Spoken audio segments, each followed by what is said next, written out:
పాకిస్తాన్లో ఏం జరుగుతుంది?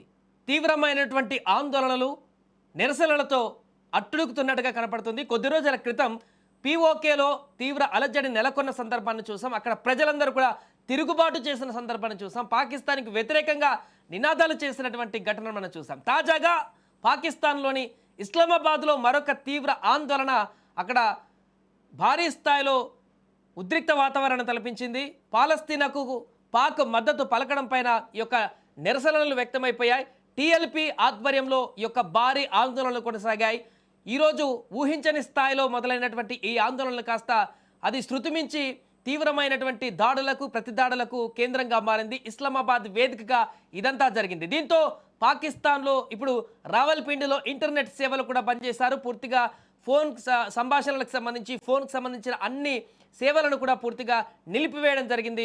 రోడ్లను కూడా అక్కడ మూసివేశారు. బారికేడ్లను దాటుకొని వస్తున్నటువంటి నిరసనకారులపైన వారిని అడ్డుకునేందుకు లాఠీ చార్జ్ కూడా చేశారు. పూర్తి స్థాయిలో పోలీసులు కంట్రోల్ చేసేందుకు అక్కడ అన్ని రకాల ప్రయత్నాలు చేశారు. కానీ అక్కడ కంట్రోల్లోకి రాలేదు. ఉద్రిక్త పరిస్థితి ఇంకా కొనసాగుతూనే ఉంది. పంజాబ్ రాష్ట్ర వ్యాప్తంగా కూడా, అంటే పాకిస్తాన్లో ఉన్న పంజాబ్ రాష్ట్ర వ్యాప్తంగా కూడా 144 సెక్షన్ని ప్రస్తుతానికి అక్కడ విధించారు.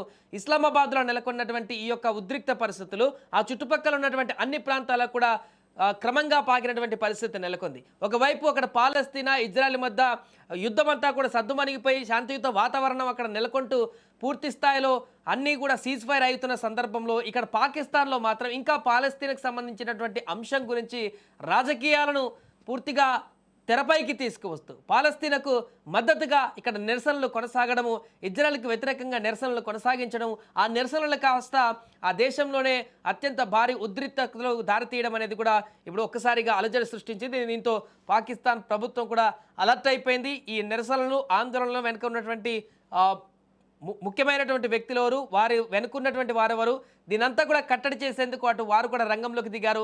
అండ్ నిరసనకారులు కూడా ఎక్కడా తగ్గడం లేదు. పూర్తిగా పోలీసులు వారిని అడ్డుకునే ప్రయత్నం చేస్తున్న సందర్భంలో, అక్కడ ఉన్నటువంటి ఆర్మీ అడ్డుకునేటువంటి ప్రయత్నం చేస్తున్న సందర్భంలో నిరసనకారులు కూడా వారికి ధీటుగా అంతే జవాబిస్తున్నారు. పూర్తిగా ఒక హింసాత్మకమైనటువంటి ఉద్రిక్తతలకు దారితీసింది. శాంతియుతంగా మొదలు పెడుతున్నామంటూ చెప్పినటువంటి ఈ యొక్క నిరసన కార్యక్రమాలు అక్కడ తీవ్ర ఉద్రిక్తతలకు దారితీసి చాలామంది గాయాల పాలయ్యారు. అక్కడ ఇంకా అది ఏ స్థాయికి రూపుదాల్చుతుందని కూడా తెలియనటువంటి పరిస్థితికి వెళ్ళింది. అది దేశవ్యాప్తంగా ఇప్పుడు చర్చనీయాంశంగా మారింది. కేవలం పాలస్తీనాకు మద్దతుగా నిరసన తెలియజేస్తామని మొదలుపెట్టినటువంటి ఇది పాకిస్తాన్లో ఉన్నటువంటి నిరసనలకు కూడా కారణభూతంగా మారినట్టుగా తెలుస్తుంది.